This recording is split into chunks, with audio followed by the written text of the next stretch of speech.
Hello friends, good morning. मैं insurance adviser Manish Kumar Srivastava आपका अपने इस यूट्यूब चैनल इंश्योरेंस पाठशाला में स्वागत करता हूं। दोस्तों, उम्मीद करता हूं कि लॉकडाउन के इस पीरियड में आप सभी जहां भी होंगे अपने परिवार के साथ सुरक्षित होंगे। दोस्तों, इस इंश्योरेंस चैनल को शुरू करने के पीछे एकमात्र मेरा मकसद जन भागीदारी को बढ़ाना है। इंश्योरेंस सेक्टर में लोगों की अवेयरनेस को बढ़ाना, उनके कॉमन सेंस को और अपडेट करना है कि ताकि वो इंश्योरेंस के लिए और जागरूक हों। तो दोस्तों, इसी सीरीज़ में आज मैं कुछ और टॉपिक्स डिस्कस करूंगा कि जो कि बहुत ही कॉमन है, बहुत ही आम तौर पे यूज़ की जाती है, कि ताकि लोगों को ये पता चले कि इसका इम्पोर्टेंस क्या है और इसका रोल क्या है। इस सीरीज़ में दोस्तों आज एक सबसे कॉमन पॉइंट है पॉलिसी। पॉलिसी क्या है?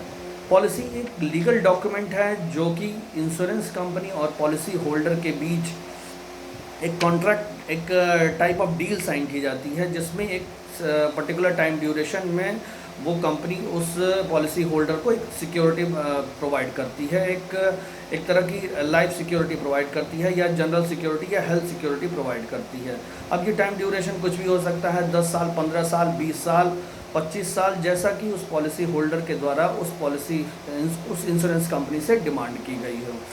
मान लीजिए किसी एक पॉलिसी होल्डर ने डिमांड की 25 साल तक के लिए, तो जिस डेट से पॉलिसी स्टार्ट होती है उस डेट से अगले 25 सालों तक उस पॉलिसी होल्डर की सिक्योरिटी की, लाइफ सिक्योरिटी की जिम्मेदारी उस इंश्योरेंस कंपनी की होती है। इन केस ऑफ कोई मिसहैपनिंग होती है अगर उसके साथ, तो उस फैमिली को जो भी कवरेज उस पॉलिसी होल्डर को दी गई थी वो उस इंश्योरेंस कंपनी द्वारा दी जाती है। कुल मिला के एक लीगल डॉक्यूमेंट, एक टाइप ऑफ लीगल पेपर है, एक टाइप ऑफ कॉन्ट्रैक्ट है between the policy holder and insurance company. अब नेक्स्ट बहुत ही कॉमन टॉपिक आता है दोस्तों, वो है प्रीमियम।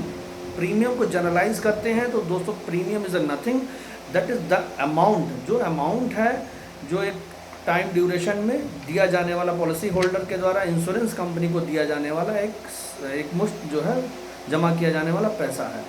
अब ये जमा किया जाने वाला पैसा अलग अलग टाइप के मोड में जमा किया जा सकता है। अब बात करते हैं कि मोड क्या है। मोड मतलब किस टाइम ड्यूरेशन में पैसा दिया जाने वाला है। जैसे किसी भी लाइफ इंश्योरेंस कंपनी के द्वारा 4 तरह के मोड में पैसा जमा करवाया जा सकता है, जैसा कि annual mode, half yearly, quarterly and monthly. Annual mode का मतलब सीधा सा ये है कि पॉलिसी होल्डर द्वारा एक बार में पूरे साल की प्रीमियम एक साथ जमा कर दी जाती है। हाफ ईयरली में दोस्तों 6 महीने के ड्यूरेशन के लिए पैसा एक बार जमा कर दिया जाता है, यानी कि उस पर्टिकुलर ईयर में 2 बार पैसा जमा किया जाएगा।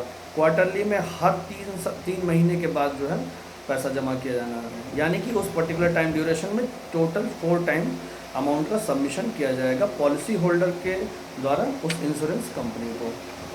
नैच मेथड यानी कि मंथली मोड में हर महीने की एक सर्टेन ड्यूरेशन को पैसा जमा किया जाता है।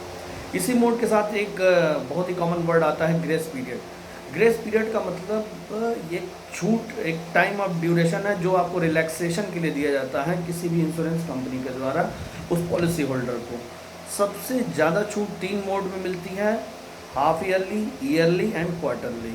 इन तीनों टाइप के मोड में 1 महीने का ग्रेस पीरियड इंश्योरेंस कंपनी के द्वारा दिया जाता है। लेकिन दोस्तों, मंथली मोड में सिर्फ और सिर्फ 15 दिन का ग्रेस पीरियड मिलता है। ये बात आप सभी को ध्यान रखनी चाहिए कि मंथली मोड जब भी कराएं तो अपनी पेमेंट का खासो खास ध्यान रखें।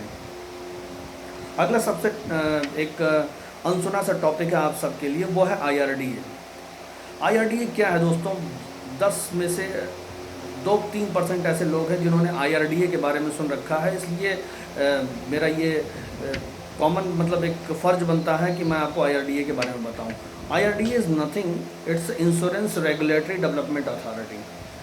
IRDA एक रेगुलेटरी बॉडी है जो कि इंडिया में वर्क कर रही सारी तरह की कंपनियों को, even though life insurance, health insurance, general insurance, travel insurance and all kind of insurance, logistic insurance including all type of insurance को गवर्न करती है। गवर्न करने का सीधा सा सेंस ऑफ कॉमन सेंस ये निकलता है कि जो भी रूल्स एंड रेगुलेशन, जो भी शर्तें, जिस तरह की शर्तें कोई एक इंश्योरेंस कंपनी डिसाइड करती है पॉलिसी होल्डर के लिए, वो एक IRDA द्वारा अप्रूवल ली जाने के बाद ही होती है।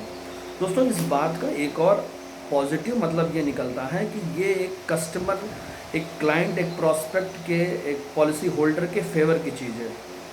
किन्हीं कारणों से अगर ऐसा होता है कि अगर कभी वो इंश्योरेंस कंपनी आपकी बातों को मानने से मना कर देती है, आपके राइट्स को देने से मना कर देती है, उस केस में आप IRDA के पास कंप्लेन करके उस इंश्योरेंस कंपनी से अपने जो भी आपने कॉन्ट्रैक्ट किया है उसको कंप्लीट करा सकते हैं। कुल मिला के और भी ज़्यादा जनरलाइज शब्दों में कहा जाए तो ये it is the father of all insurance company. तो दोस्तों इसी के साथ मैंने आज 3 टॉपिक कवर किए, जो कि IRDA, प्रीमियम एंड पॉलिसी। उम्मीद करता हूँ कि आपको मेरे इस चैनल इंश्योरेंस पाठशाला के ज़रिए अच्छी इन्फॉर्मेशन मिली होगी। इसी के साथ थैंक यू सो मच।